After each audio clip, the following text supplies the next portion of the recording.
Back on February 3rd, Michigan Tech defeated Northern Michigan in a back-and-forth ball game. Your final score, 71-65. Good evening, everyone. Since that game in Houghton, both teams have been on a roll. Michigan Tech is tied for first place in the GLIAC North Division, while Northern is just a game back of the Huskies. The two rivals will play their final game of the regular season tomorrow night against one another in Marquette this time. Michigan Tech is 3-3 in its last 6 games, while the Wildcats have been red-hot winners of 6 in a row. Both teams will host a GLIAC playoff game next week, but before we get to that point of the season, there's more than just pride in the line when these two teams clash in less than 24 hours from right now.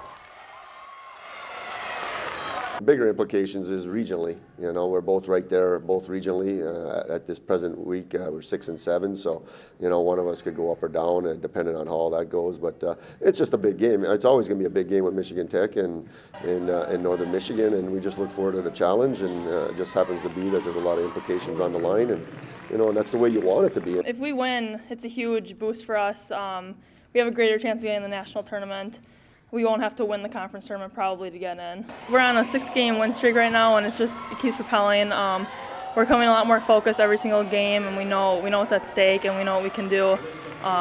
Hopefully, propel us into the national tournament. They're dangerous from all parts of the court, and that's going to be something that we have to make sure that we can combat in one way or another, because we're going to have some smaller people guarding 6'2" people that are trying to post up, and that's what they're really, really good at, is exposing that for everybody. So, you know, we're going to have to compete. We're going to have to win some one-on-one battles, and we know what's on the line, and I think we're ready for the challenge.